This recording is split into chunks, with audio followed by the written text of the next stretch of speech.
Thank you for joining us today at BPC Europe. It's great that you've decided to join us. So I'm here today with Martin Traynor from the Cabinet Office. Thank you for joining us, Martin, and for delighted. sharing your knowledge and experience. Would you like to give the listeners, watchers, introduction to yourself, your background? Yeah, certainly. Well, I'm Martin Traynor, and I'm the Cabinet Office Crown Representative for Small Businesses. Now, it's a very, very grand title, not an overly powerful position, but one thing I've learnt over the years, with a title like that, you can always get a good seat in a restaurant. My actual background is that I'm a hotelier by trade. The first 22 years of my life I spent managing hotels. I then moved on to become the Chief Executive of Leicestershire Chamber of Commerce, where we also ran the Business Link service. I left that 8 years ago to set up my own consultancy business, and I ended up working with the Department for Business on the government's Regulatory Policy Committee and working with them on the deregulation agenda. When I completed that, I thought that was probably the end of my public service, but I ended up now in the Cabinet Office helping the government to open up procurement for small businesses. Now, just to put this into context, central government in the UK spends something in the region of £60 billion a year on goods and services. The government has an aspiration that for every £3 it spends, it wants £1 spent with an SME. So I'm there to help the government achieve that target and to also work with them to make policies, procedures SME friendly. Excellent. And so that's 60 billion. That's just central government as well, isn't it? I mean, across the wider UK-wide, is it 290 billion roughly? Yes, that's correct. For the central government, we've got 60 billion, but we send on money to local government, the NHS, etc., which I believe last year was 292 billion.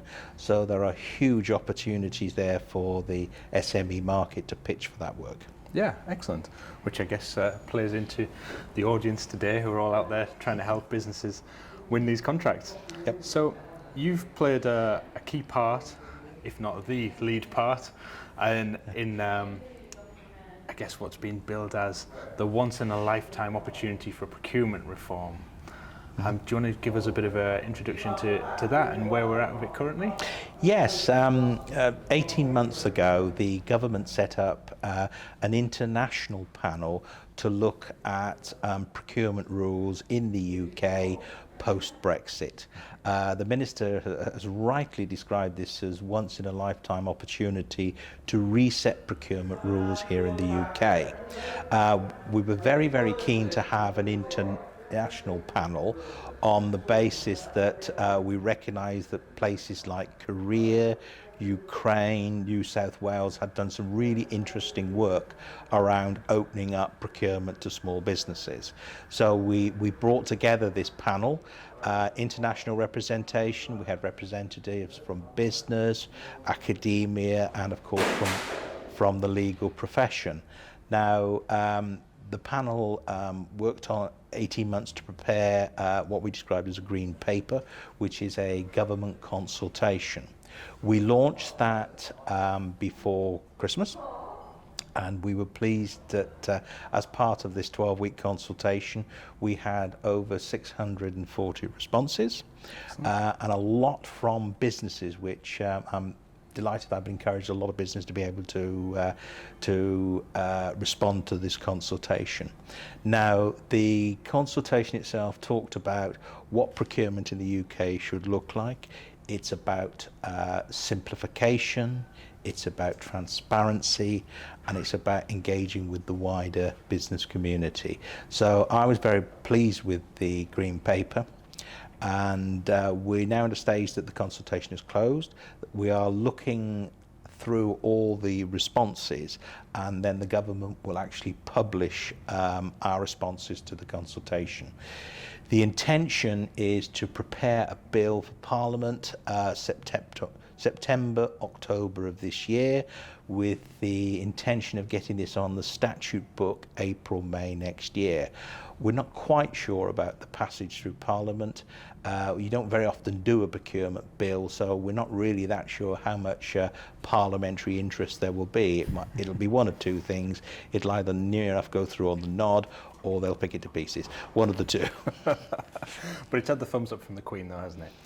Well, no, that's royal assent is at the very end of the process. But, yeah. I was disappointed she didn't give you a shout out when she was announcing the changes, but never mind. Well, at least she put the procurement bill there in the Queen's speech.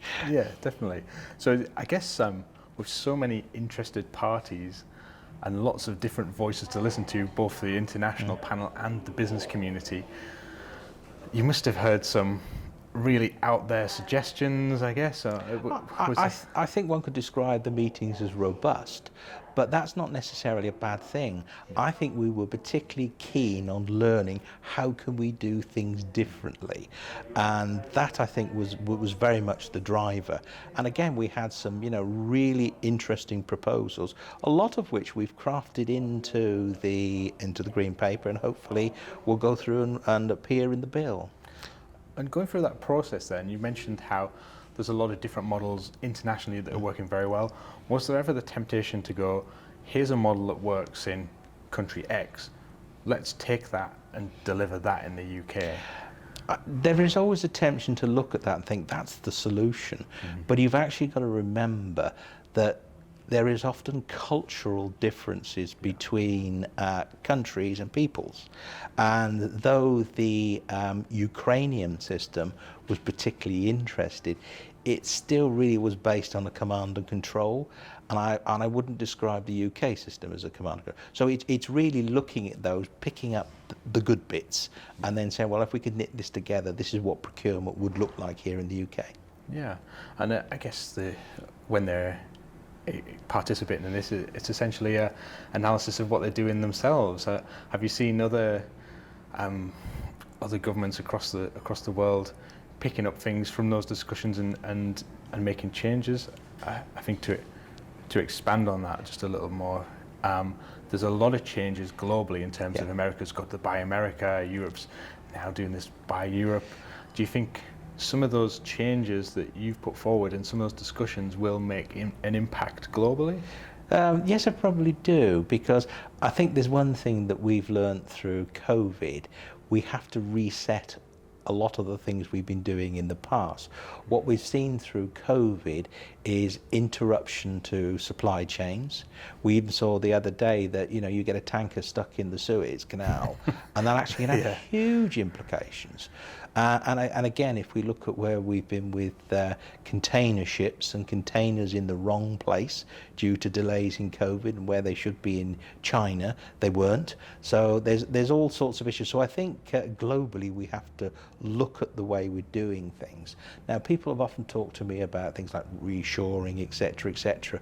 Well, I think one thing that we've learned, actually, companies are looking very closely now at that supply chain, and sometimes bringing stuff from China on a cargo ship for 5 weeks actually might not work. So I think there will be a readjustment, and that's just as a consequence. And I think a lot of companies and governments have had to look at the way they're doing things.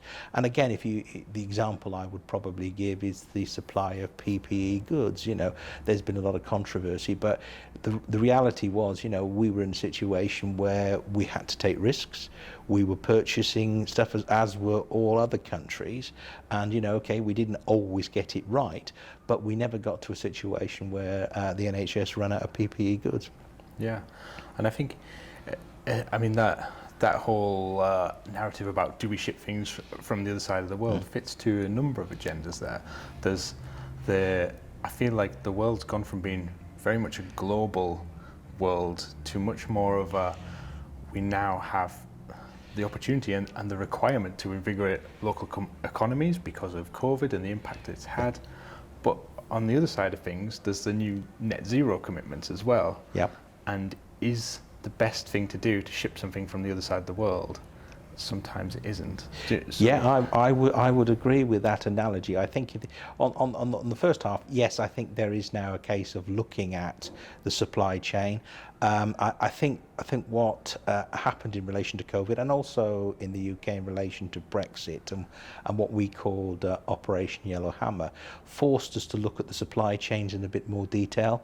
And we learned one thing, that we didn't fully understand it, but once we did, then you've got to have security of the food chain, etc., etc. In relation to net zero, again, I think this will change the way we do things. For instance, we've been looking very closely now at food miles. You know, how far are we moving food? You know, what's the impact?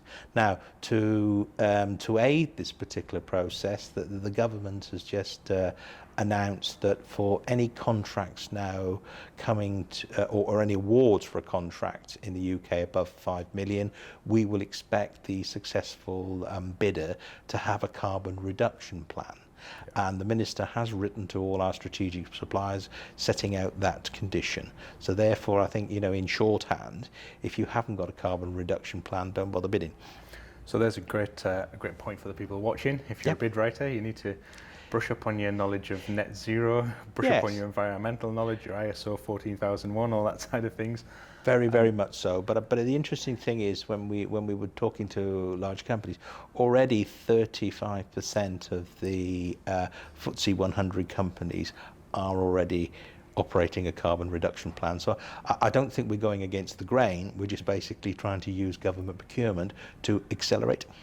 Yeah, I think there's a real shift in the mindset of the population. You see companies such as Brewdog who now saying we're carbon positive, in that we benefit the economy rather than just net zero. And do you think that's the way things are shifting?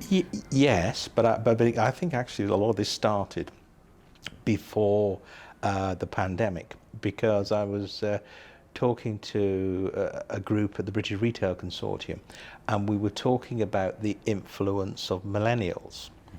And it had first manifested itself in that millennials are particularly interested in the ethos of a company, and it was actually impacting on their retail spend, or where they would wish to spend, you know, their hard-earned money.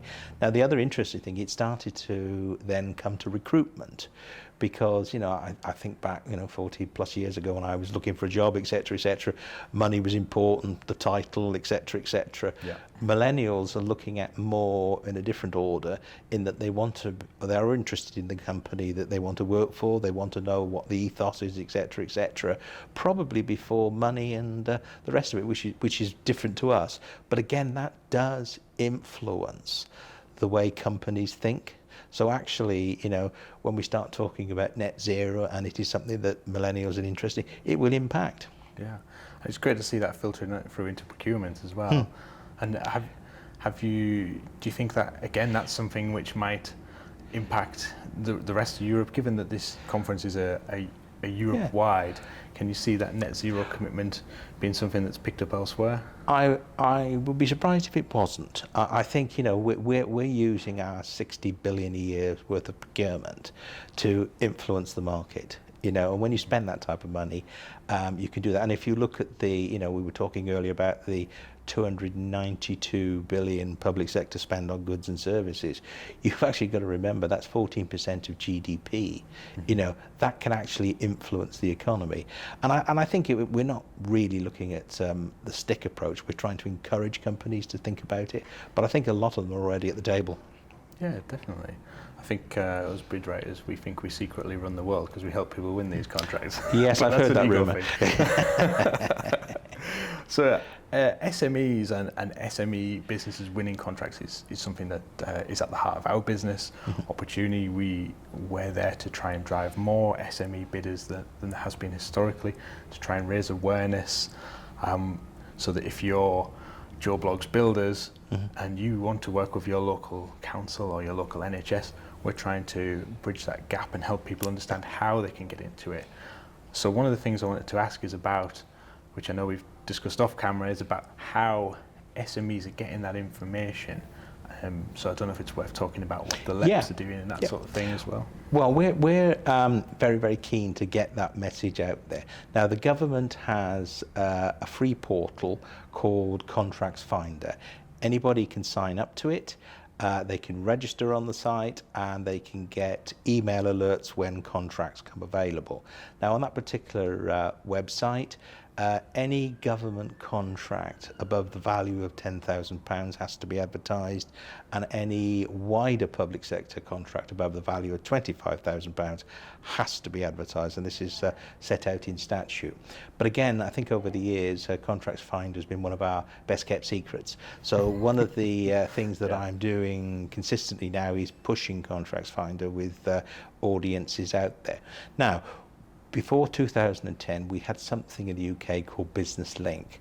Business Link was effectively a lease arrangement, but it was delivering business support on a county-by-county basis. 2010, Business Link had passed its sell-by date, and we removed it. We've now recognised that actually, pandemic has brought this to the fore, that actually we do need some publicly funded business support. So across England, there are 38 local enterprise partnerships. Yeah. In each of those local enterprise partnerships, they have what's described as a growth hub, and that usually involves about 4 or 5 business advisors. And so what we've decided to do, Ministers of Bays have increased the funding for growth hubs from 30 million last year to 40 million this year. We're intending to up the capacity. One of the things that we're asking growth hubs to do is to engage in promoting public sector opportunities in procurement, because as we've talked about, 292 billion a year, there are lots of opportunities. What we need to do is to help those businesses be aware of what's on offer, but also if they struggle with a public sector tender, then a little bit of help to point them in the right direction. And as I often have to remind small businesses that, we are the public sector, we are the custodians of the public pound. So in our PQQ process, we will ask more questions than you will see in a normal commercial PQQ. But that doesn't mean that we don't do it in plain English and we make it simple. Yeah, and that engagement of SME businesses, you've mentioned briefly already around what other countries are doing, where they're having great success in bringing SMEs in. Is there anything there that you can see in other countries where you think, actually, we could do that, or has that driven the change to what's happening? Well, I think, to be perfectly honest with you, it's helped drive the change, because what we've decided is that we want to get away from this rigid procurement environment that we had. So when the procurement's open, you can't talk to anybody, etc., etc. And there were 7 different ways that you could do a procurement. In the Green Paper, it talks about 3.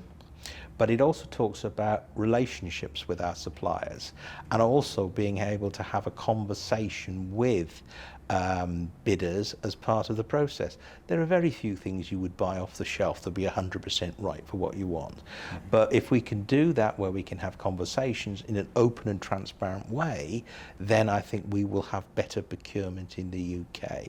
The other key thing that we're doing is that we're going to publish what we describe as pipelines. We've asked every government department as a minimum to publish 18 months of procurements that are coming up. So for instance, if you're, this is both capital and revenue, but from a capital point of view, say you're the Department of Education, you're going to build 10 new schools next year, therefore you would put on the pipeline, that's what we're going to do, here are the locations. That gives then the construction industry the opportunity to look at those and decide whether they're going to pitch for it. But what we've also asked government departments to do is to publish when contracts are coming to an end. Yeah. And that the reason for that is to give businesses, and especially small businesses, more time to evaluate whether they want to pitch for that contract. Over the years, we've been guilty of issuing 4-week procurements. So, you've got 4 weeks to turn it round. If you're running a large company with lots of resources and professional bid writers, 4 weeks, not a problem. Yep. If you're running a small business, you've got to decide, actually, can I do this? Have I got the time to bid for it? And sometimes not been able to do the research needed to make that decision. And of course, we've seen over the years lots of bids from SMEs that have pitched for work that in realism, if they'd done the research, they know they wouldn't have stood a chance. So the concept is, if you've got this laid out for a minimum of 18 months, we'd like 3 to 5, but we've got to take this in stages. So you've got 18 months, you've got the opportunity then to look at maybe a contract coming up in 12 months time. You've got the time then to look at it, think, actually I might be able to do that. You do the research, you might say, crikey, I can only do 70% of that, but it will give you the time to find a partner, or in a form of consortium, to be able to work together to pitch for it. So that's what we're trying to do, and I think that transparency is the key bit, and we haven't been overly good at that in the past. I think on that point, from our research, the average tender takes about 4 days to write for a bid professional. Yeah. That's what our research is showing.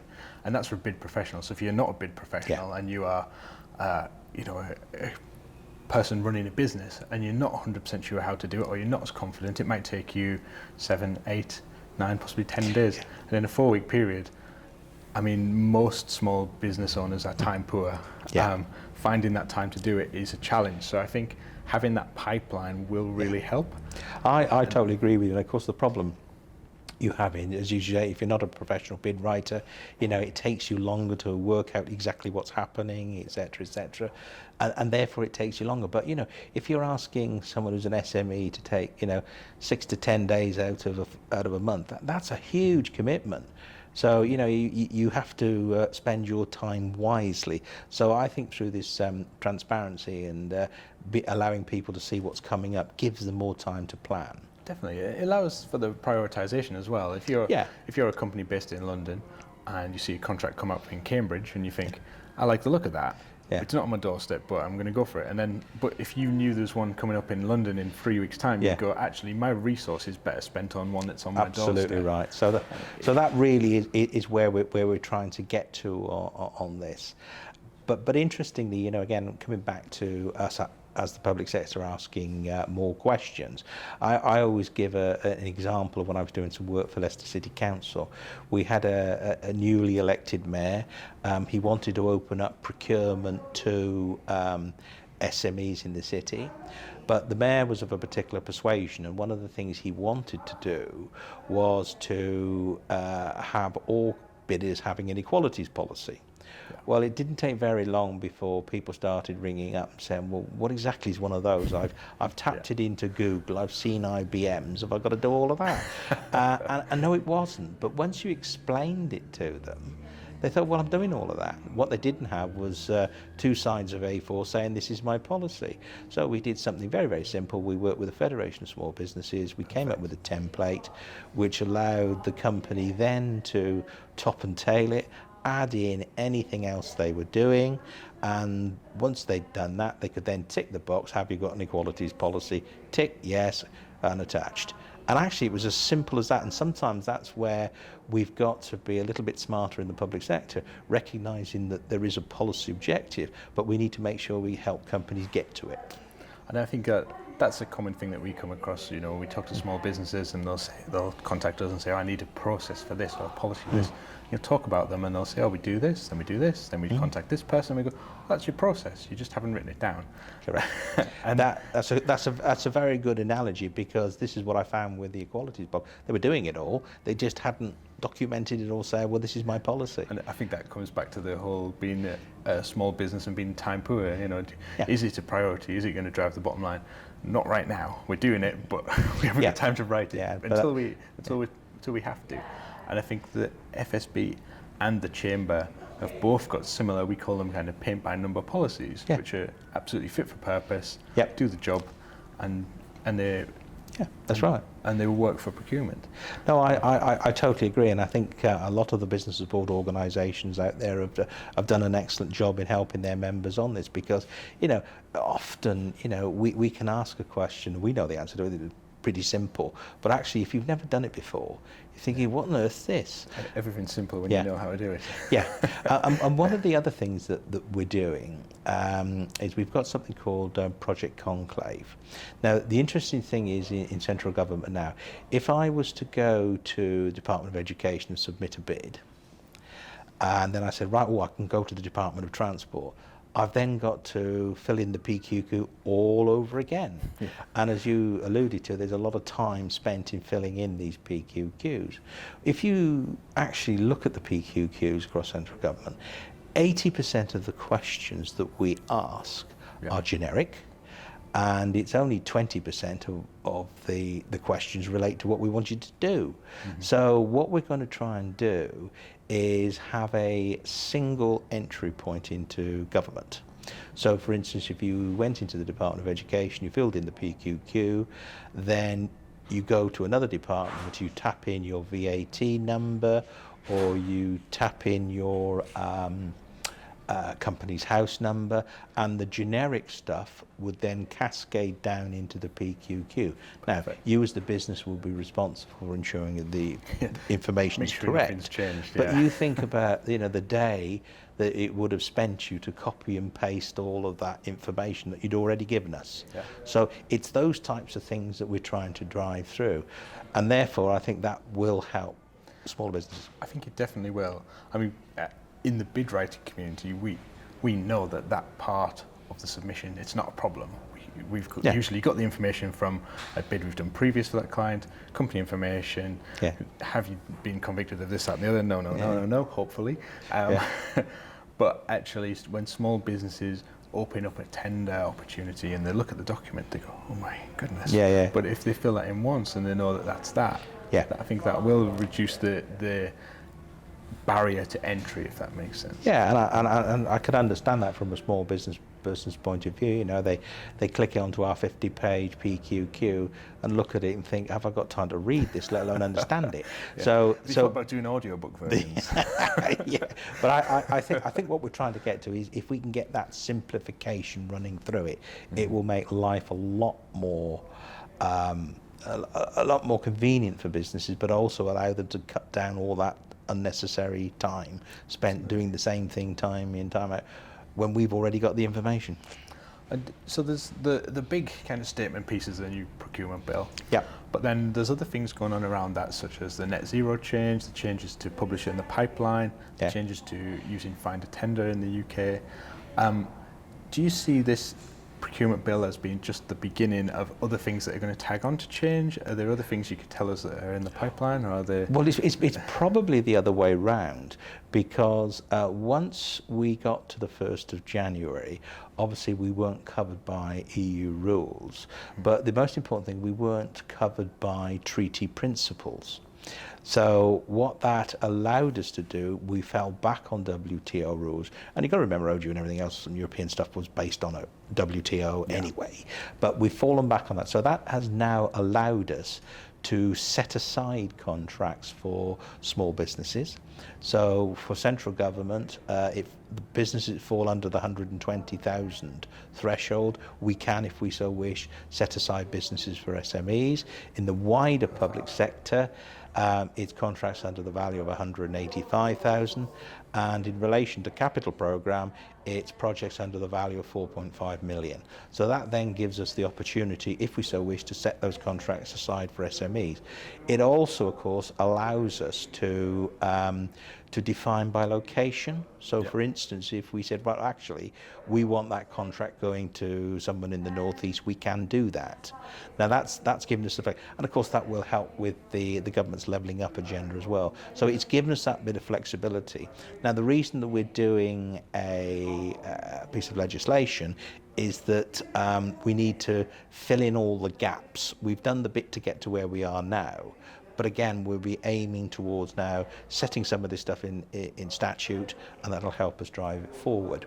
But that really, Tim, is what I would describe as only part of the agenda, because Parliament can legislate as much as it likes, but if we don't train the people or change the culture, not a lot will happen. So as part of this process between now and the time the legislation goes through, a lot of training will go into supporting procurement officers. Now you've got to remember, in central government we've got 4,500 procurement officers. That's quite a team to be able to change. But again, as part of this, as we did with social value, we will make sure that our officers are up to speed on what we're trying to achieve and be able to do that.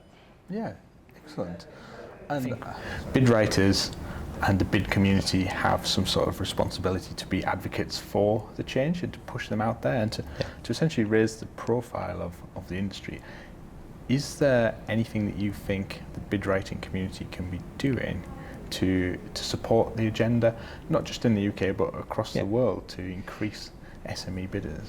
Yes, I think there's an element of trying to get that message out, making sure that the information on your respective website is up to date, and often sometimes linking into what government policies are, because there's a lot of supporting information in relation to net zero, there's supporting information in relation to social value.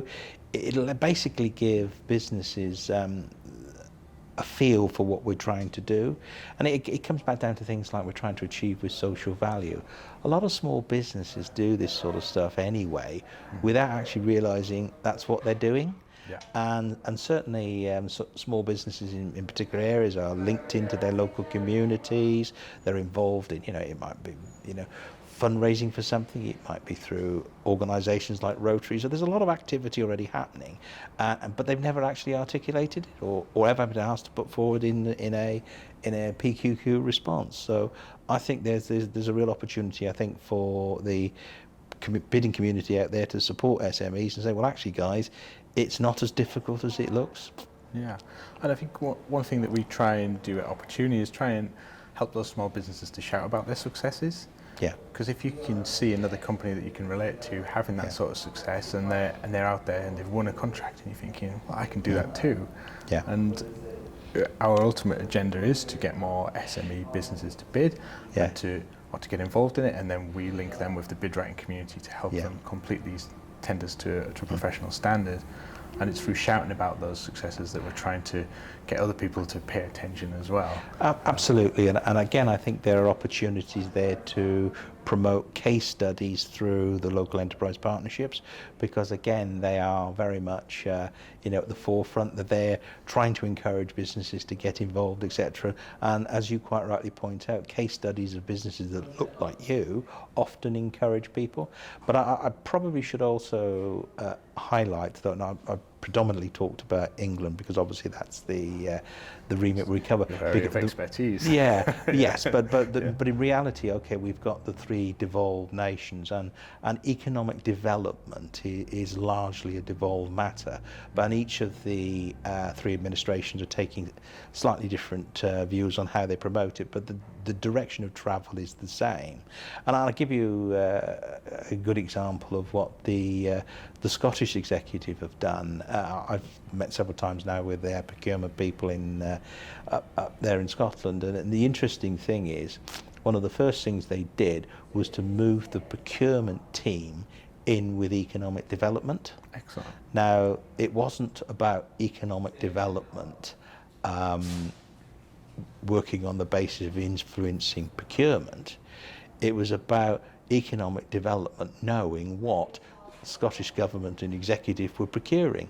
And actually that flow of information, though you think should have happened, wasn't happening. But actually by co-locating the team, they've actually got a situation now where economic development are working with businesses, encouraging them to pitch for public sector contracts. And that's a very simple thing to do, but a win-win. Yeah, a big impact. I mean, I've got the quote here that the new bill aims to unleash wider social benefits from public money spent on procurement, and that fits with it perfectly. I mean, one of my questions I had written down there was, are there things in place to monitor and measure that? I guess in Scotland it sounds like there's a real link. Yeah. But is there something? Well, from the Cabinet Office, we will very much monitor what happens in England. It's a bit of a grey area within the devolved areas, because obviously economic development is devolved and a lot of the procurement stuff is devolved. But I think the principles of what we're doing are well established. We want more SMEs engaged in our procurement chain. So I think that's the important driver. From a Cabinet Office point of view, we will be monitoring social value, net zero, probably a lot closer than we have done in the past, because one thing that COVID has taught us, we need to understand our supply chains better than we have done in the past. So there will be more monitoring. But again, it's not the big stick approach. It's more about encouraging. Yeah, and are there plans in place to monitor the impact of the changes and to say, actually it's having a real positive impact here and here, maybe not the desired impact here? Not that it would, I'm sure it would be great, Martin. Yeah, But are there things in place to start analysing that? Yes, I think that's where we're trying to get to, because one of the things that we've said now to contracting authorities, they should have regard to the government's priorities. Now, things like levelling up are important, and that will have an impact. But again, it comes back to the old sort of thing. What we're aiming to do through social value is to use our procurement to be able to influence.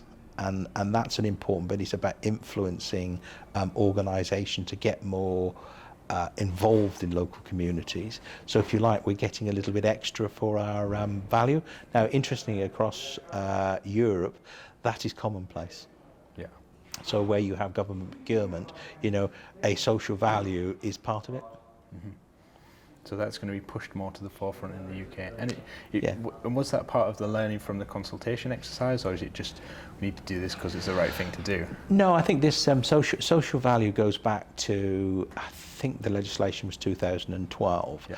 I think what we got to a situation where we got the concept there, but this is a way now of pushing that agenda forward, and again recognising through our procurement, actually we can influence the market. Mm-hmm. And again, as I've said to you before, when you're spending 60 billion a year on goods and services, you can influence the market. Yeah, definitely. Yeah. You can shift mindset and change it massively, and it sounds like there's a great agenda to do that. Mm. So one of the things that comes up quite often is the difference in how how a tender looks if it's released by, say, Plymouth Council or Carlisle Council, and I think there's a common set of rules, but how the rules are interpreted and how the rules are implemented, is there anything around that that's going to be done? So there's new rules, there's new legislation. I might take them one way, you might take them another way. We go and procure things, and we've got different ends of the stick.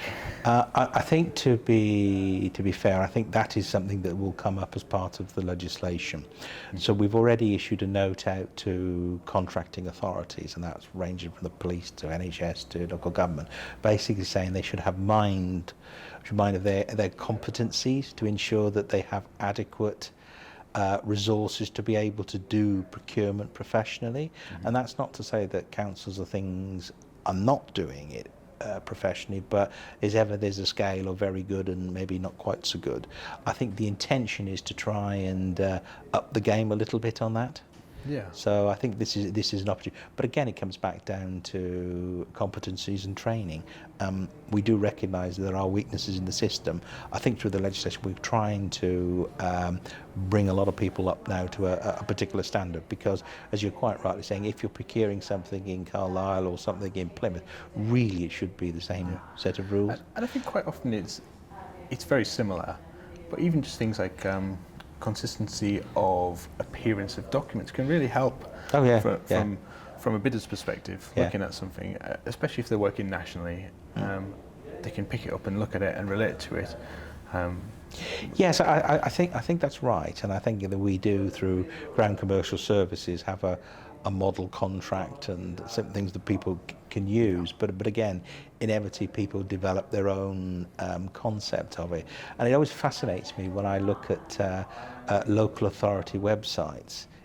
They are all vastly different with very little commonality. And I thought, well, actually, do we need to be that different? And I think that's something that we will look at through the procurement processes, because ultimately what we're trying to do is get to a situation where documents are clear, they're in plain English, there's a common theme running through them, and there is absolute transparency. But we need to tweak a few things to get there.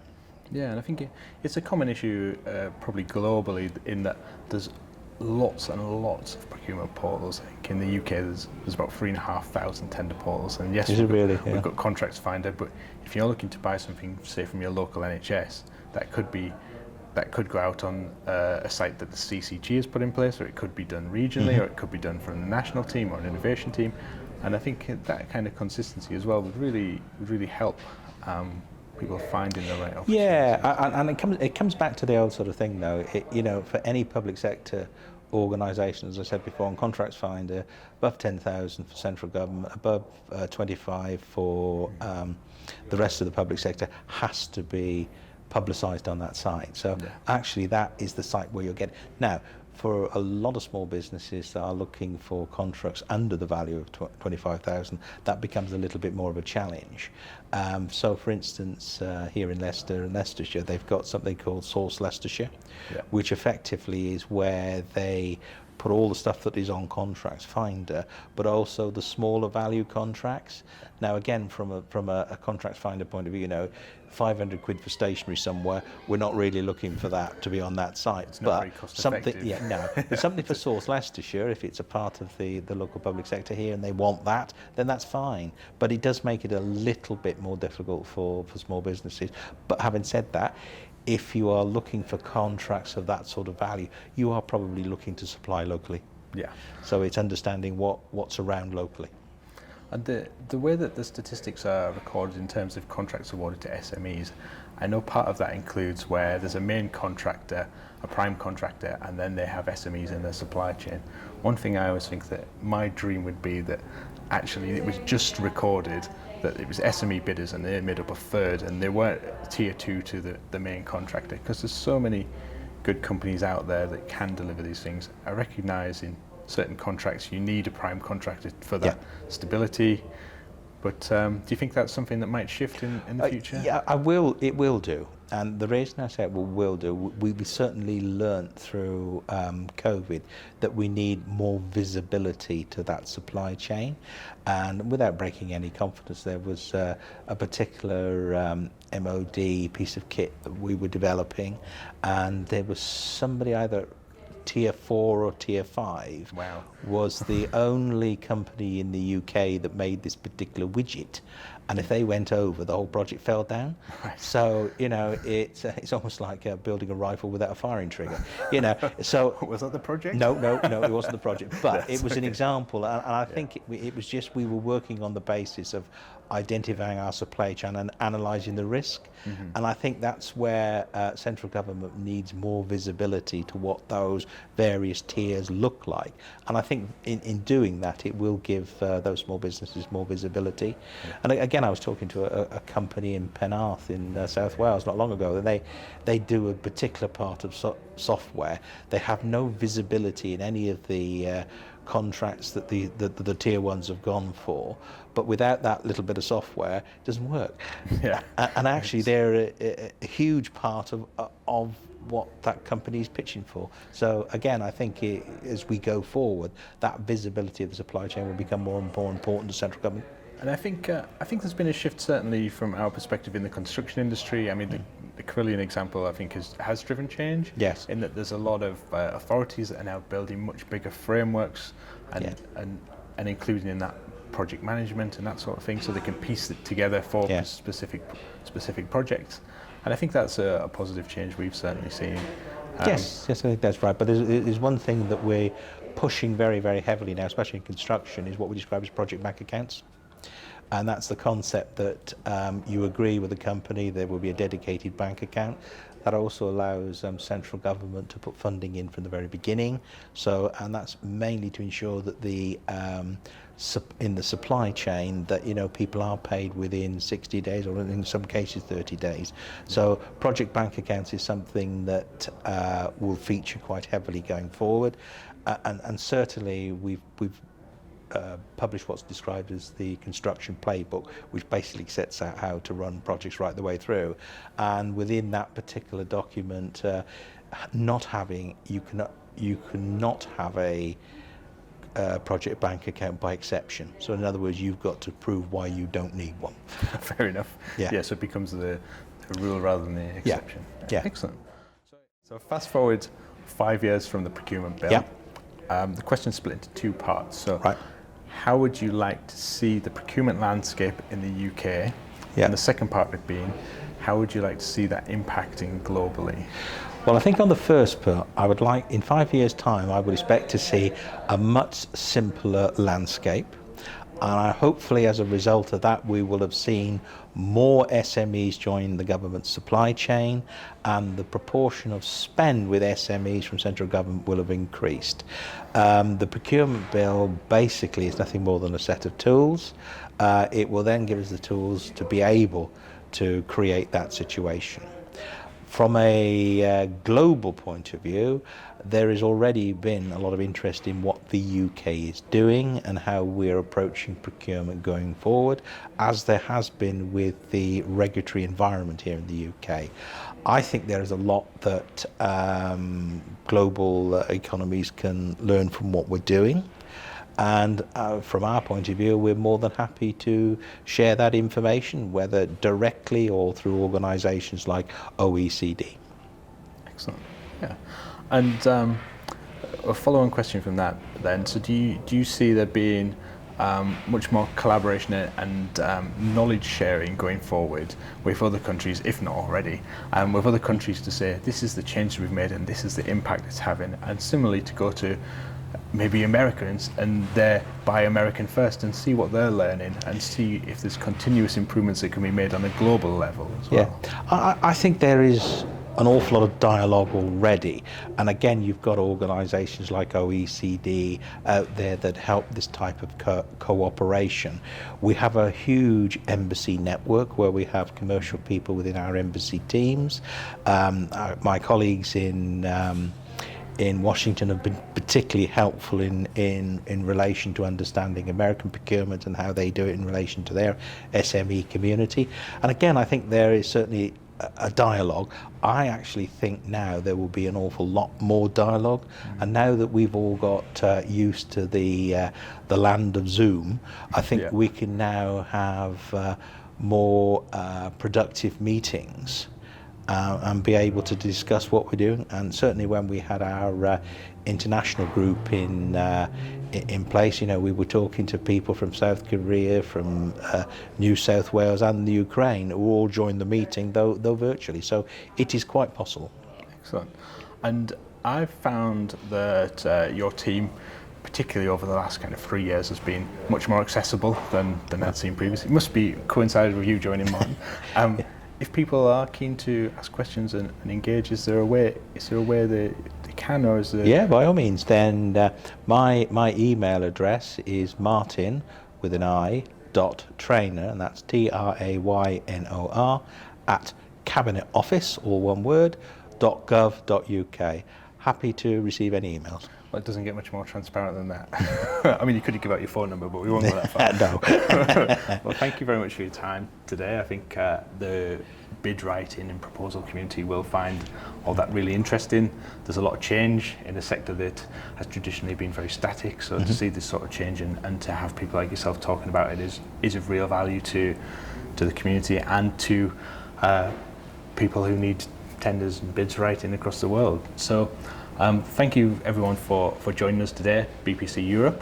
Thank you to APMP.